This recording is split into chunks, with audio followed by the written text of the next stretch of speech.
Fuera de Manhattan, quizá no haya horizonte urbano más conocido que el de Florencia. El Puente Viejo, el Palacio de la Señoría, el Campanile di Giotto, la cúpula de Brunelleschi. ¿Por qué razón en esta reducida área se produjo la eclosión de creatividad que va de Dante y Giotto a Maquiavelo y Miguel Ángel? Podemos intuir algunos de los elementos que forman el caldo de cultivo, pero nada más. Prosperidad económica, tradición artesana, interés humanístico.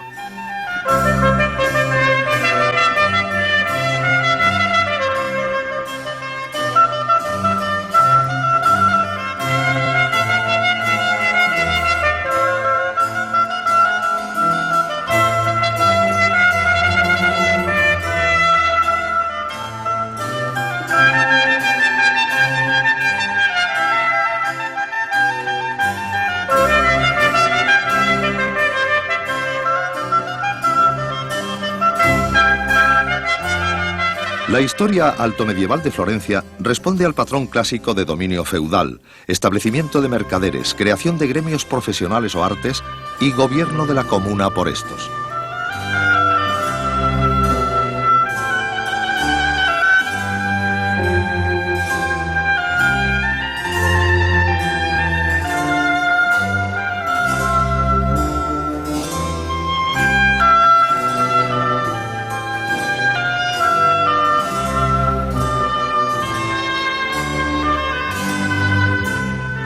De esa época data San Miniato, en una colina cercana a Florencia. Esta fachada románica revestida de mármol parece al mismo tiempo más antigua y más moderna que sus contemporáneas trasalpinas. El embellecimiento de San Miniato fue obra del arte de Calimala, o de los mercaderes, el más rico de los gremios ciudadanos.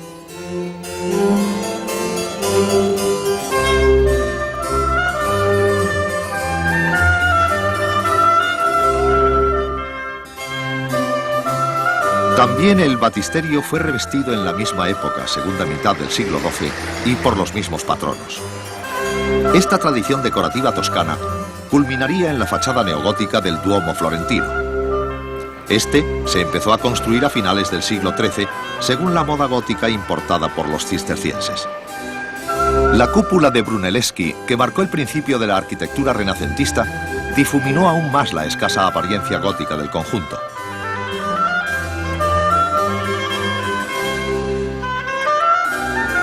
Típicamente toscana también, la separación del campanario, un diseño de Giotto, tan cercano a las arquitecturas imaginarias de sus frescos.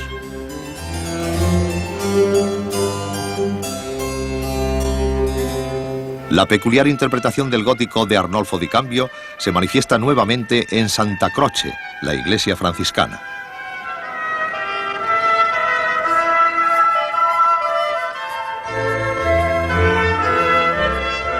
Los dominicos erigieron Santa María Novella, cuya estructura gótica fue cubierta por León Battista Alberti por una elegante fachada renacentista que prefigura las volutas barrocas de Vignola. En el siglo XIII se construyó el Palacio del Pueblo, exponente del triunfo de los mercaderes y banqueros güelfos sobre los nobles gibelinos. Más adelante, el pueblo se dividiría en grasso o minuto, lo que hoy llamaríamos alta y pequeña burguesía. Para el gobierno republicano de los gremios, edificó Arnolfo di Cambio el Palacio de la Señoría.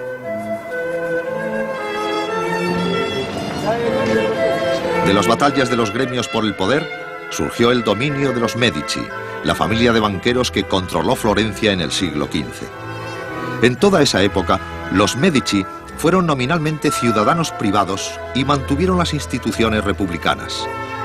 Su mecenazgo de las artes y, por encima de ello, la aparición de un conjunto de artistas excepcionales hicieron de Florencia el centro del Renacimiento. El almohadillado en piedra es a la arquitectura civil florentina lo que el mármol a la religiosa. Los palacios renacentistas recogieron del Bargello y la señoría este motivo que Miguelozzo incorporó al palacio que construyó en la calle Ancha para Cosme el Viejo. Este se lo había encargado después de rechazar un proyecto de Brunelleschi por exceso de magnificencia, según cuenta Vasari.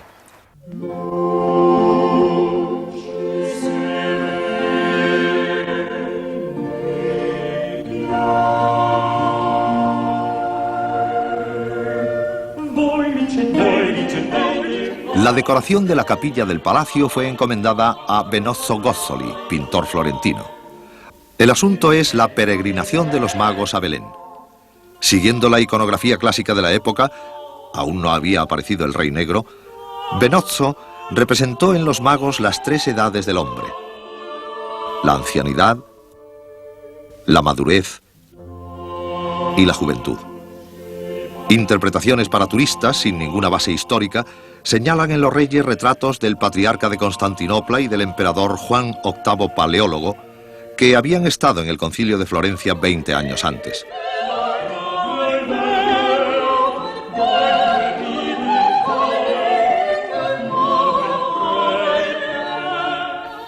El rey más joven sería Lorenzo el Magnífico, que tenía 11 años cuando se pintaron los frescos. Sí son retratos los de Pedro el Gotoso, que encargó el trabajo a Benozzo y otros miembros del séquito del rey joven.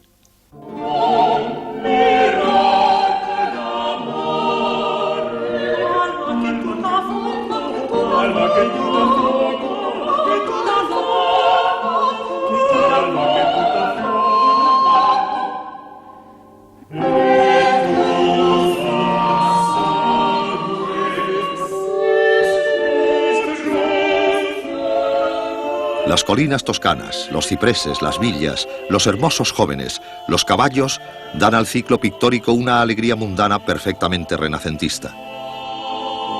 No hay aquí mucha piedad. Sin embargo, los atavíos dorados, la elegancia de los vestidos, los animales exóticos como monos y guepardos, así como cierto refinamiento de las formas, pertenecen al repertorio del gótico internacional, al que ni Gozzoli ni su maestro, Fra Angelico, eran totalmente ajenos. Esta permanencia de estilemas góticos, 30 años después de la muerte de Masaccio, se comprende bien si se piensa en el carácter cortesano del encargo y el peso del gusto del patrón en el asunto y el estilo de la pintura. Los florentinos ricos sabían de los gustos de sus clientes borgoñones y franceses. Esta continuidad se muestra palpable en la adoración de los magos de Gentile da Fabriano, que el gran maestro gótico había pintado para la familia Strozzi, rival de los Medici, y que hoy se exhibe en los Uffizi de Florencia. Benozzo tomó de ella figuras, tocados, grupos enteros. El Renacimiento temprano no es una ruptura, sino un desarrollo gradual de la manera realista que había empezado Giotto. Otra tradición menos vigorosa, menos épica, se complacía en los valores líricos que provenían de Simone Martini. Gentile da Fabriano pertenecía a esta línea que tendría su epígono en el manierista Beccafumi. En las predelas de la adoración de los magos, la elegancia del dibujo se retrae bajo el brillo deslumbrante de los dorados. También en los Uffizi se puede admirar este tríptico de Mantegna, pocos años posterior a los frescos de Gozzoli. Una vez más, la caravana de los magos, en la que ya hay un rey negro, serpentea por caminos abruptos hacia la cueva de Belén. La pintura está hecha sobre un soporte cóncavo, quizá para permitirse alardes de perspectiva a los que Mantegna era muy aficionado. En el ala derecha del tríptico muestra su gusto por las arquitecturas clásicas tan típicas de su obra y tan expresivas de una antigüedad imaginada.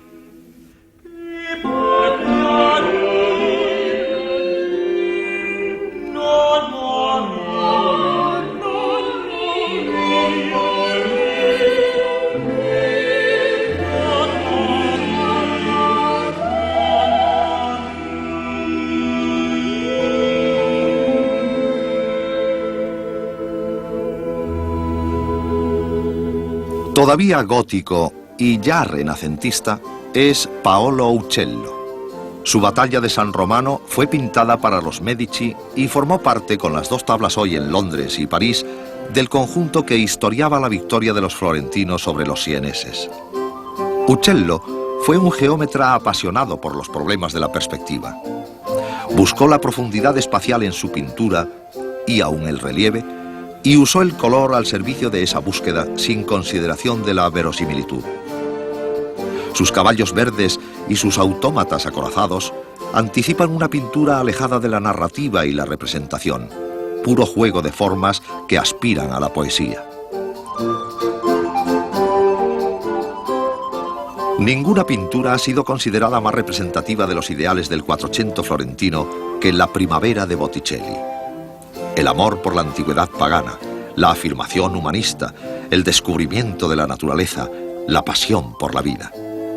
Y, sin embargo, nada más melancólico que este orden elegante de líneas y actitudes, como si la sombra amenazante de Savonarola se cerniera ya sobre un tiempo de alegrías fugaces y largos remordimientos.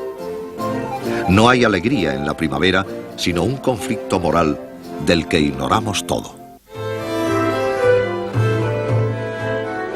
El David de Miguel Ángel es una de esas obras que, a fuerza de popularidad, pierde significado.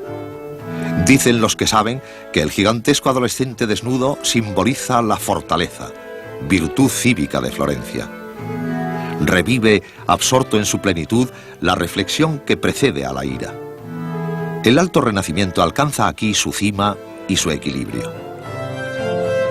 Los esclavos para la tumba de Julio II, realizados seguramente después del saco de Roma, han pasado ya al otro lado de la divisoria. Su inspiración antigua es más helenística que clásica y su inacabado, al margen de la desconocida intención del artista, nos permite asistir al laborioso esfuerzo de la forma por liberarse de la materia en que está implícita. En la Pietà Rondanini trabajaba Miguel Ángel cuando murió a los 88 años. Aquí la forma se ha disuelto en puro sentimiento. Apenas escultura, casi música. La Pietà Rondanini se alberga hoy en el Castillo Sforzesco de Milán. La vieja fortaleza de los Visconti fue reconstruida por Francesco Sforza, que le encargó el trabajo a Filarete, cuyo nombre lleva la torre de entrada. Filarete describió en su tratado de arquitectura una ciudad ideal con su torre de la virtud y el vicio que tendría 10 pisos, con un burdel en el primero y un observatorio astronómico en el 10º.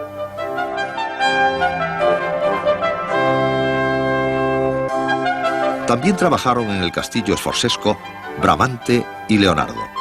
Ambos colaboraron en la puesta en escena de espectáculos, bodas, bautizos y otros acontecimientos en la corte de Ludovico el Moro.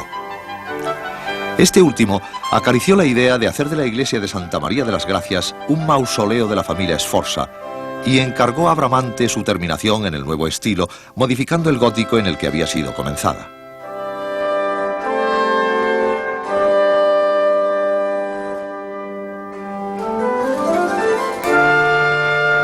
La más importante intervención bramantesca se produjo en la tribuna con su tiburio poligonal sobre una base cilíndrica.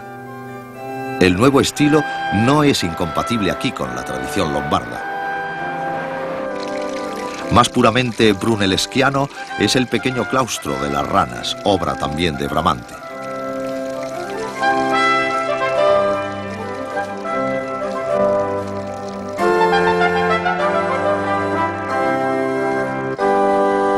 En el refectorio de los dominicos de Santa María de las Gracias pintó Leonardo su cenáculo.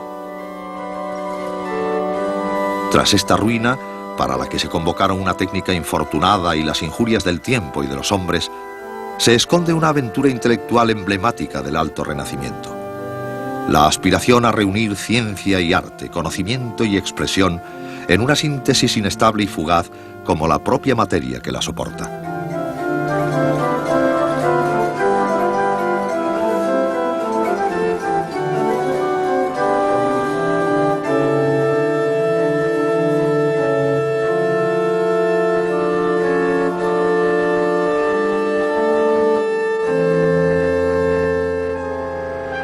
Poco tiempo después de que Leonardo terminara su cena, el ejército de Luis XII, rey de Francia, ocupó Milán, expulsando a Ludovico el Moro.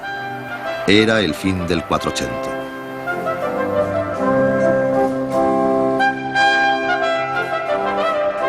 Entre los restos de la casa Borromei de Milán, destruida por el bombardeo aliado en 1943, se conserva esta sala de los juegos. Sus murales tardogóticos reproducen los ocios de la sociedad elegante. La desaparición del color ha reducido la pintura a su dibujo, lo que, aun siendo una pérdida, permite disfrutar de la pureza de la línea. Es obra de autor anónimo, aunque se ha creído ver la mano de Pisanello en los complejos tocados y los perfiles de medalla.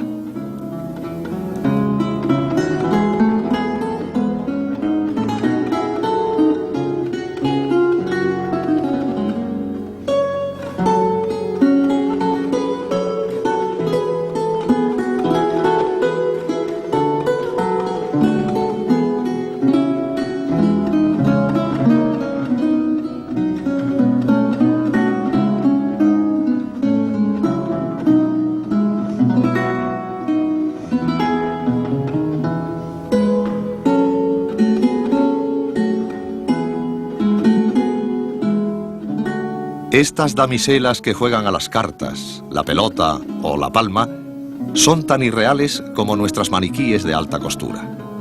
Se proponen como ideales, no como retratos.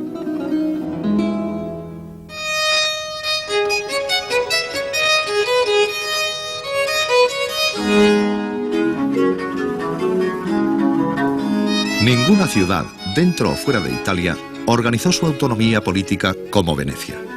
Ninguna ciudad-estado mantuvo durante tanto tiempo su independencia, su poder, su riqueza. Las razones del éxito de una oligarquía mercantil en la creación de un estado que solo cayó ante las tropas napoleónicas son plurales y de diverso calado. Su carácter insular libró a Venecia de una nobleza territorial cuyas ocupaciones tradicionales en toda Europa eran la explotación de los campesinos y la guerra. La ausencia de nobleza y campesinado dio a la ciudad una cierta homogeneidad social que permitió a la aristocracia mercantil erigir un sistema político adaptado como un guante a las necesidades de la principal actividad productiva de Venecia, el comercio, y a los intereses de la minoría dominante, los comerciantes ricos. Otro factor determinante en la consolidación de Venecia fue su posición intermedia entre el Imperio Bizantino y el Sacro Imperio. Los territorios de la laguna constituyeron en principio un ducado bizantino cuya dependencia de Constantinopla devino pronto puramente nominal hasta desaparecer. Solo en el apogeo de los Hohenstaufen, Venecia corrió cierto riesgo que decreció con el ocaso de la dinastía. Estas condiciones fueron solo el terreno abonado para la explotación de un hecho decisivo: el cambio en la economía mediterránea por la conquista árabe de Siria y Egipto, los dos mayores mercados del Imperio Bizantino y fuentes principales de sus provisiones alimentarias. La interrupción del tráfico marítimo entre Europa Occidental y el Oriente Árabe dio nueva importancia al Valle del Po y colocó a Venecia en una posición de intermediario comercial entre el este y el oeste que se necesitaban económicamente, aunque estuvieran políticamente divididos. Venecia traía la seda, las especias y los objetos de lujo de Oriente, a donde llevaba el trigo, el aceite y la sal. Más adelante, el comercio se ampliaría a las armas y a los esclavos.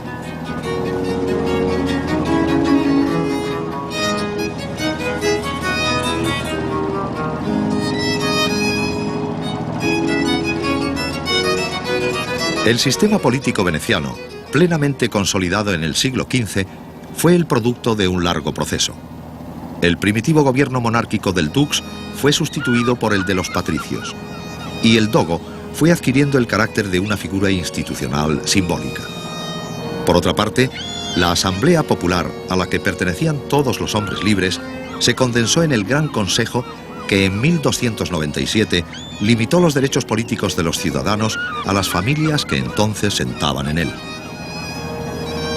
Varios intentos de acabar con el poder del patriciado apoyándose en el pueblo fracasaron por la debilidad de los gremios venecianos y la prosperidad relativa de la República. En plena lucha contra Génova por el dominio del comercio oriental, tuvo lugar el último de estos intentos, el del dogo Marino Faliero, que tramó una rebelión plebeya para matar a toda la aristocracia y conseguir el poder para el pueblo en general y el dogo en particular. El descubrimiento de la conspiración le llevó al cadalso y su destino inspiró a Lord Byron una tragedia liberal. Si no sobre las libertades, el modelo político veneciano sí se asentó sobre ciertas tradiciones de solidaridad nacida de las difíciles condiciones de vida lagunares y reflejada en el activo papel del gobierno en todos los aspectos de la vida económica. El Estado construía la flota en sus arsenales, organizaba y dirigía los convoyes de transporte de mercancías por mar, imponía patrones sobre las manufacturas y controlaba su calidad para mantener su competitividad. También regulaba los precios y salarios. La relativa tranquilidad interna de la Serenísima, tan ampliamente admirada, se debió en gran parte a la habilidad del patriciado para evitar su propio fraccionamiento, dada la incapacidad de cualquier otro grupo o clase para vetar su poder. La expansión otomana sobre el Imperio bizantino coincidió con la de Venecia sobre la tierra firme italiana. La primera mitad del siglo XV pasó para Venecia en guerras permanentes contra los principados italianos para ampliar su territorio continental. La figura prominente de la época fue el dogo Francesco Foscari, que había presidido previamente los consejos de los 40 y de los 10 y mereció también la atención de Lord Byron.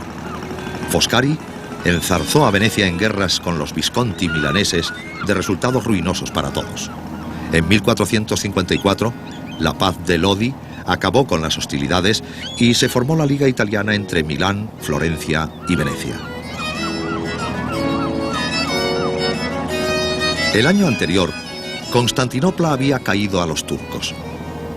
Los enemigos de Foscari le acusaron de no hacer nada para impedirlo, empeñado en sus guerras italianas, y forzaron su renuncia ante el Consejo de los 10. Culpar a un solo hombre de un suceso tan importante es injusto por desmesurado. En 1453, no solo Foscari estaba distraído en otras ocupaciones, y las posesiones italianas de Venecia se mostraron muy útiles cuando empezó la sistemática conquista otomana de los enclaves venecianos en el Mediterráneo oriental.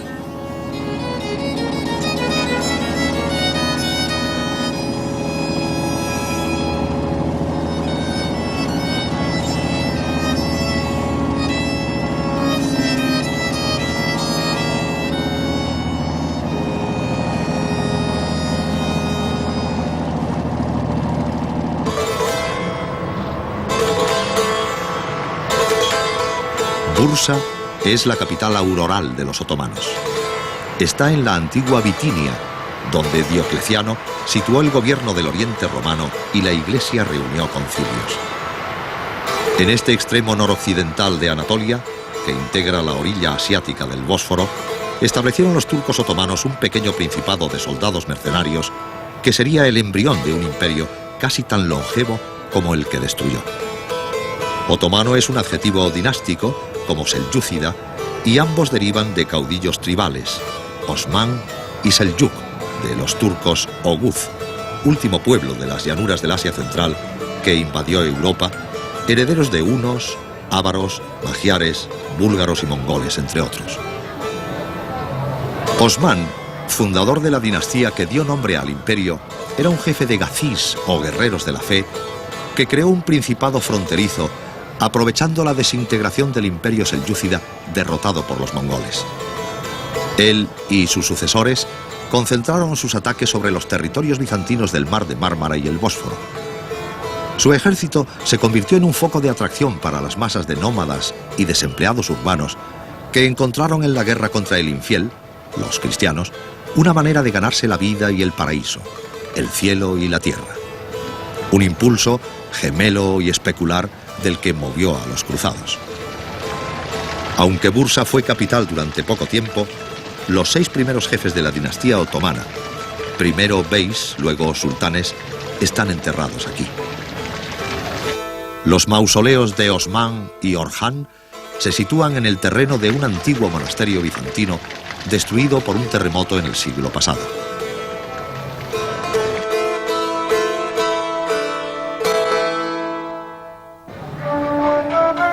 Esta es la mezquita de Orhan, hijo de Osman, padre de los otomanos.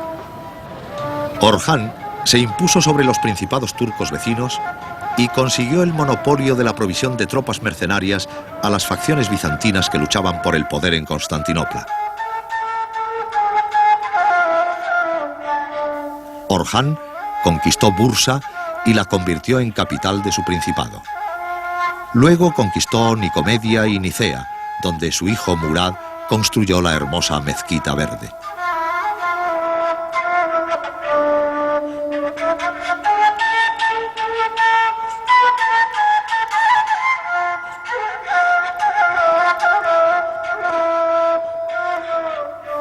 Esta es la mezquita de Murad I, hijo de Orhan, que conquistó Adrianópolis en Tracia y la hizo su capital. Luego capturó Macedonia, partes de Bulgaria y Serbia, y sometió a vasallaje a los príncipes cristianos de la zona, incluido el emperador.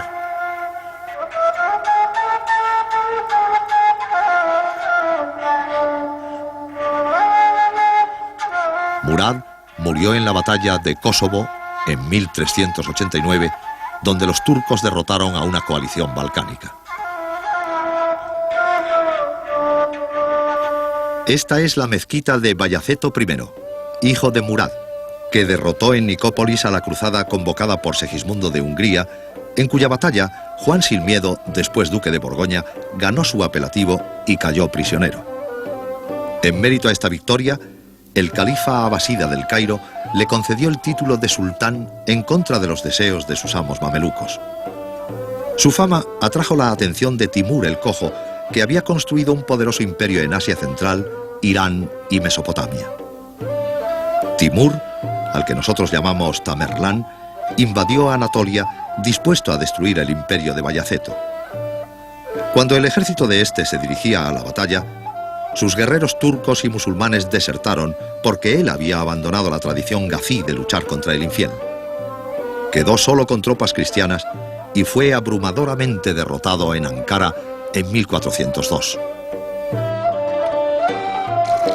Para celebrar la victoria de Nicópolis, Bayaceto había ordenado construir Ulu Yami, la mayor y más importante mezquita de su tipo.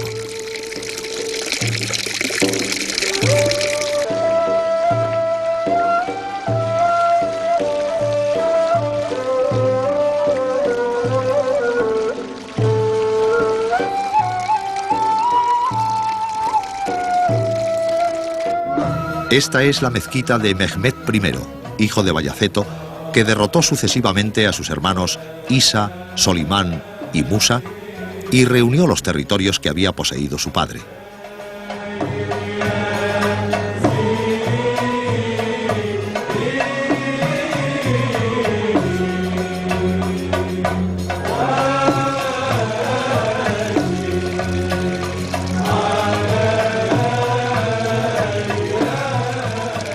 Las fundaciones de mezquitas por los sultanes incluían medresas o escuelas de teología, como esta junto a la Mezquita Verde.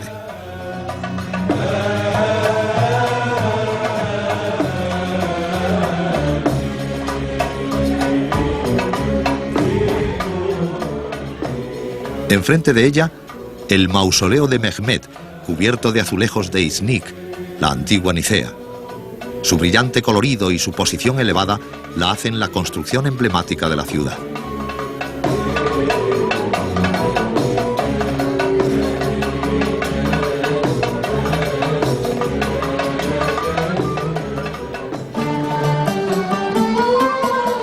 Esta es la mezquita de Murad II, hijo de Mehmed, que conquistó Salónica del poder de los venecianos, pero fue derrotado por una coalición cristiana que incluía húngaros, serbios, alemanes, polacos y albaneses.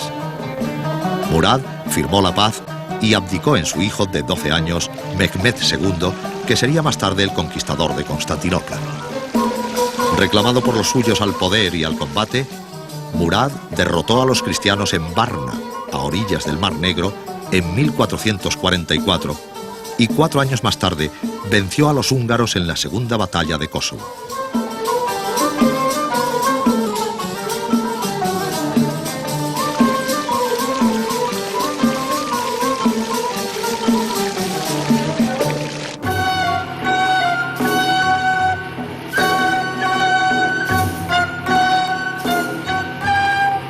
La conquista de Constantinopla en 1453 por el ejército de Mehmed II ha sido elegida por los historiadores para señalar el fin de la Edad Media. Antes de que esta convención hubiese sido comúnmente aceptada, Gibbon, con puntillosa precisión histórica, había terminado con ella la decadencia y caída del Imperio Romano. El corte histórico tiene cierto valor si se considera que el Imperio Otomano consolidó la fractura cultural del mundo antiguo que había supuesto la irrupción del Islam en el Mediterráneo oriental y meridional, ampliando su dominio a los territorios de Anatolia y los Balcanes. Lo que había empezado como división administrativa en la tetrarquía de Diocleciano, reparto de herencia en los hijos de Teodosio, disputas de poder disfrazadas de teología en la división de las iglesias de la Vieja y la Nueva Roma, encontró su culminación en la conquista de esta última por unas tribus emigradas del vivero permanente de Asia Central que habían adoptado el Islam y su mística de combate. Lo que cae en 1453 no es el Imperio Bizantino, aunque su último emperador, Constantino XI, muriera luchando en las murallas de la ciudad.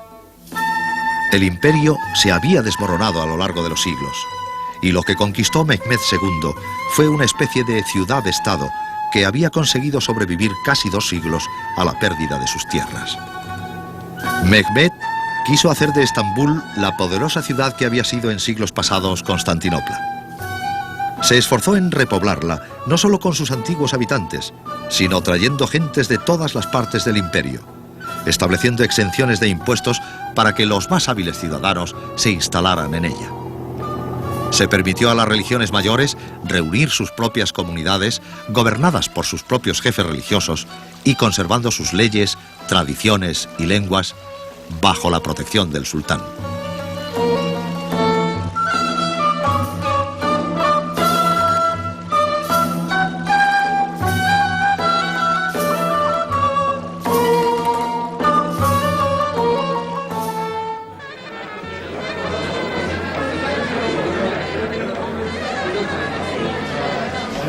Se estimuló la industria y el comercio y se hicieron concesiones para atraer comerciantes y artesanos de todo el imperio.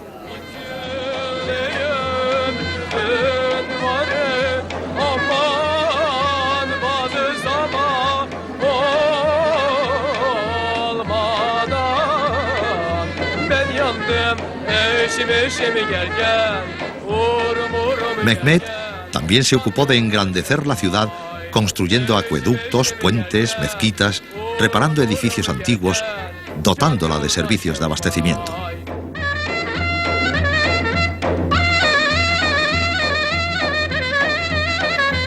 Él ordenó comenzar la construcción del Palacio de Topkapi, en el extremo del Cuerno de Oro y a pocos metros de Santa Sofía, que convirtió en mezquita del Dios único.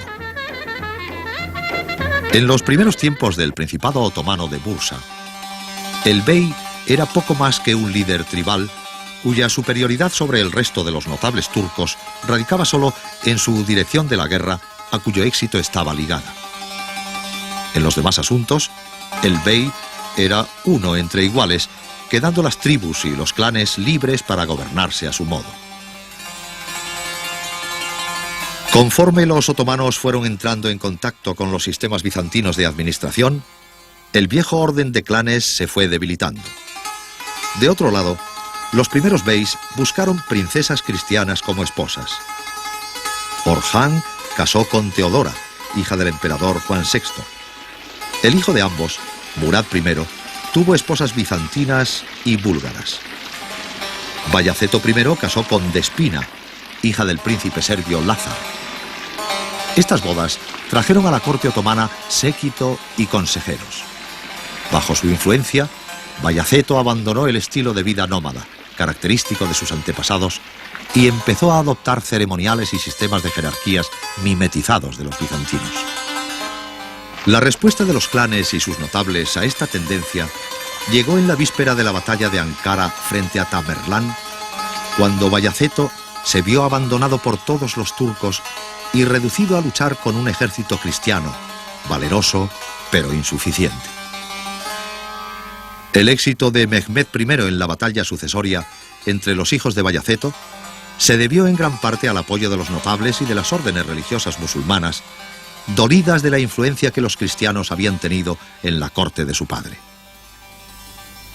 Si los sultanes no hubieran eliminado el poder de la aristocracia turca, el imperio se habría disuelto pronto, como ocurrió con todos los que habían formado anteriormente los pueblos de Asia Central. La pieza clave de esta batalla fue la creación de los Capiculari o esclavos de la puerta, una fuerza militar formada por cautivos apresados en combate. Su rama de infantería eran los famosos genízaros. Para mantener provistas sus filas, el sultán Murad II estableció el llamado impuesto de sangre o sistema de Devşirme, por el que se secuestraba a niños cristianos de buena apariencia física en los países balcánicos para educarlos en el Islam e integrarlos en el ejército del sultán. Mehmed el Conquistador se proclamó señor de las dos tierras, Anatolia y los Balcanes, y de los dos mares, el Negro y el Egeo. También se hizo llamar Kaiser Irún, es decir, César romano.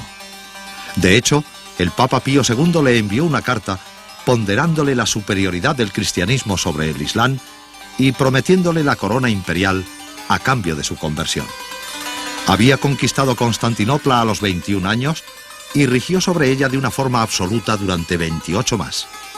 Le sucedió en contra de sus deseos su hijo mayor Bayaceto II, y no su favorito Yen, que él destinaba al trono. Hubo pues problemas sucesorios que Mehmed había intentado evitar iniciando la práctica de ejecutar a sus propios hermanos.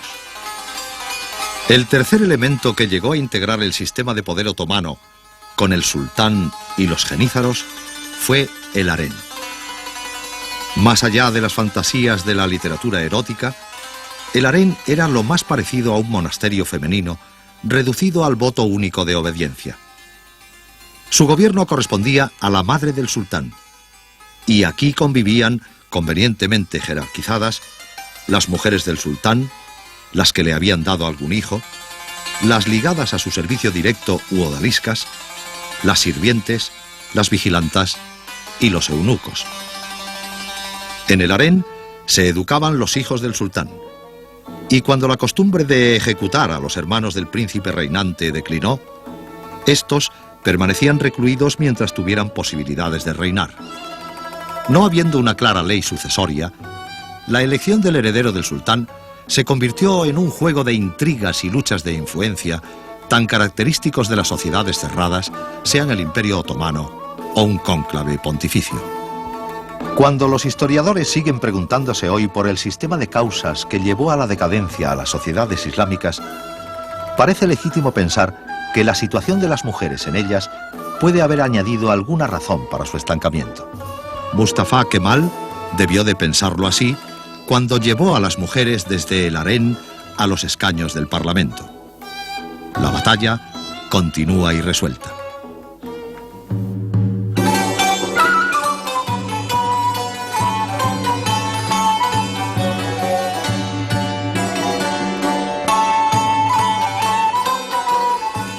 El Palacio de Dolmabahce, en Estambul, simboliza bien el reformismo moderado del imperio antes de la revolución.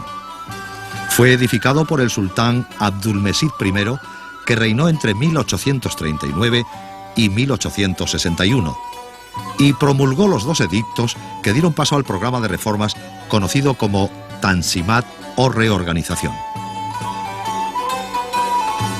Abdülmecid intentó satisfacer los deseos de las grandes potencias respecto a sus súbditos cristianos, dando a estos la igualdad nominal ante la ley.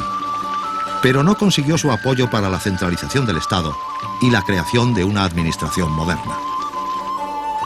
Su palacio, blandamente occidentalizante, encierra también un harén. En Dolmabahce murió Mustafa Kemal, padre de turcos, que sustituyó al Islam por la nación turca, el alfabeto árabe por el latino y el fez por el sombrero flexible.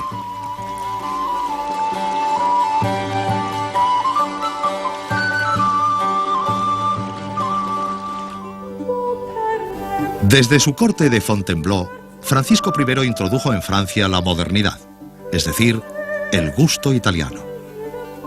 Su devoción por la caballería, los trovadores y los viejos usos galantes testifica la desaparición del mundo medieval y su representación como maniera.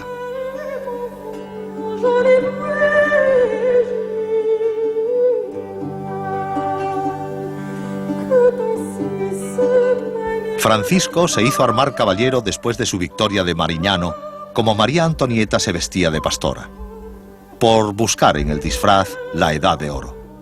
Había crecido como el príncipe brillante y afortunado, vocado para la gloria. Pero en 1519, la elección de Carlos I de España como sacro emperador romano le convirtió en antagonista de la función que se representaba en Europa durante la primera mitad del siglo XVI. Él había aspirado también a la prestigiosa corona y había contado con el apoyo de León X para obtenerla, pero los dineros de los Fúcar valieron más que las sugerencias del Papa Medici.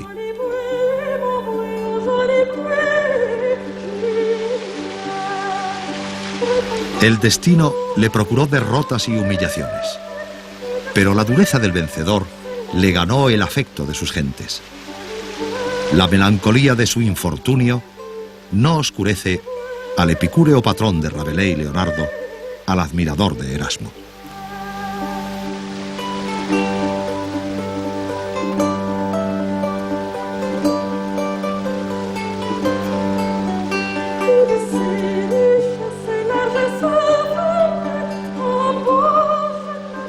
Los artistas que se trajo de Italia, Rosso y Primatizio fundamentalmente, crearon en Fontainebleau un sistema de formas que influyó en el arte de Francia por mucho tiempo. De algún modo, puede decirse que en Fontainebleau comienza el Renacimiento francés.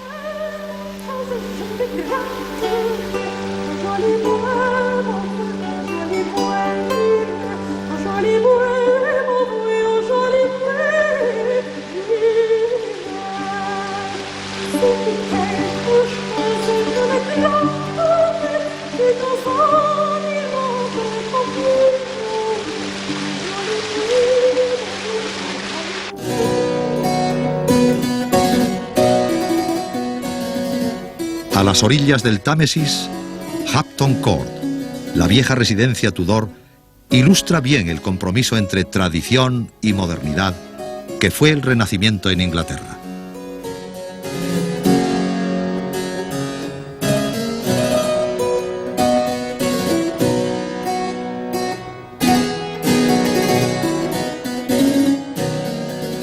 El palacio fue construido por Tomás Wolsey, cardenal de la Iglesia romana y Lord Canciller de Enrique VIII. Wolsey fue el hombre más poderoso de Inglaterra durante 20 años.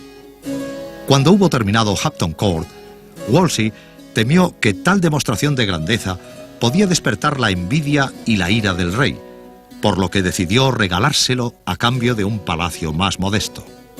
El regalo satisfizo al monarca, que lo convirtió en su residencia favorita.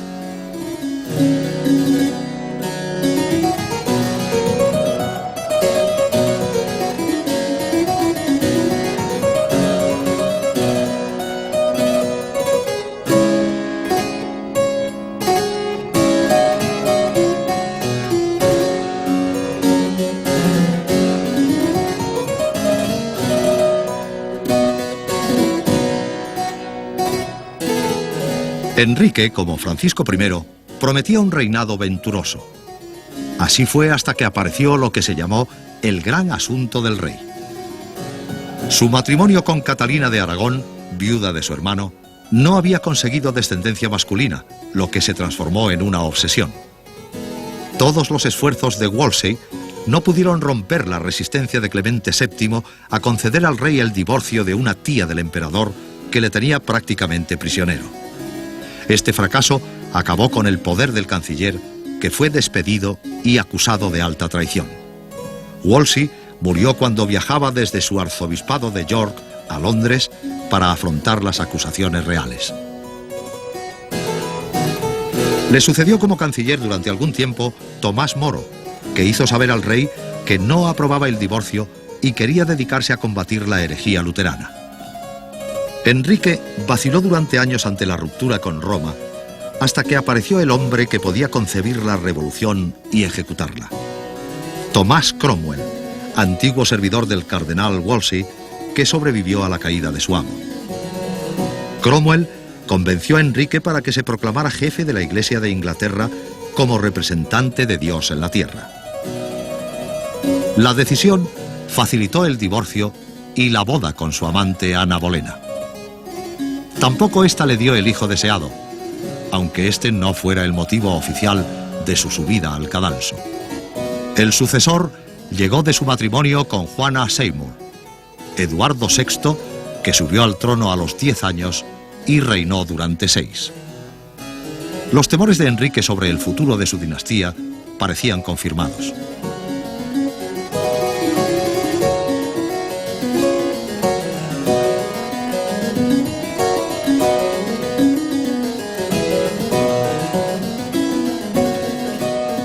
Tomás Cranmer, arzobispo de Canterbury, que había declarado nulo el primer matrimonio de Enrique, conspiró para instalar en el trono a Lady Juana Grey, nieta de la hermana del rey. La infortunada reinó 10 días y fue ejecutada con su marido un año después de su deposición. María Tudor, hija de Enrique y Catalina, subió al trono con la esperanza de sus súbditos. Reconcilió a Inglaterra con Roma y estableció un gobierno razonable, pero su matrimonio con el príncipe Felipe, luego rey de España, y la persecución de los protestantes la fueron haciendo impopular. Aquí la vemos luciendo la peregrina, la perla que le regaló Felipe.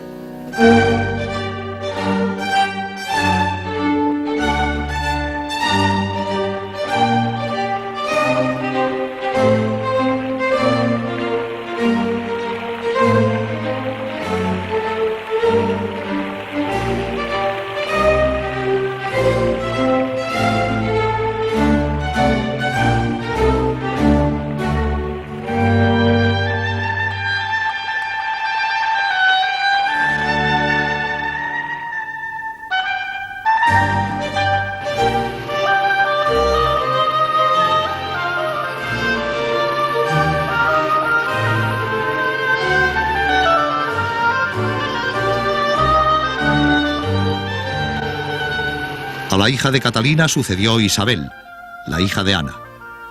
Parece una ironía de la historia que lo que Enrique VIII más temía, una heredera para su reino, resultara en un reinado que sentó las bases de la grandeza de Inglaterra, aunque significó la extinción de la dinastía.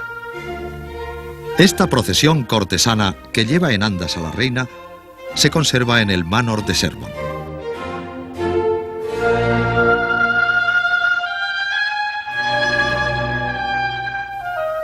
Fue fundado por uno de los favoritos de Isabel, Sir Walter Raleigh, un aventurero al que ella hizo caballero. Cuando el nacimiento de un hijo descubrió un matrimonio que él había ocultado a la reina, ésta lo encerró en la torre con su mujer y, aunque salió luego de ella, nunca recuperó el favor.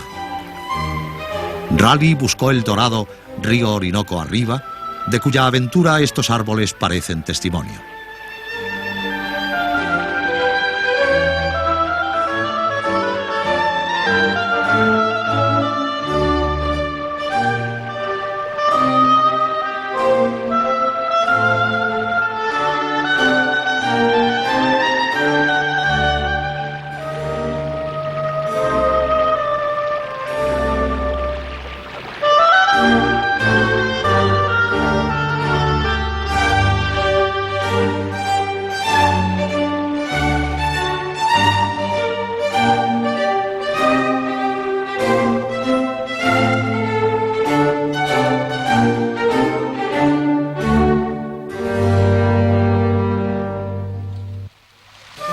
Estos son los jardines de la Villa de Este, la residencia que el cardenal gobernador de Tívoli, Hipólito de Este, se hizo construir a mediados del siglo XVI. Hipólito era hijo de Alfonso, duque de Ferrara, y de Lucrecia Borgia. Había sido cardenal protector de Francia en la corte de Francisco I y había residido en Fontainebleau.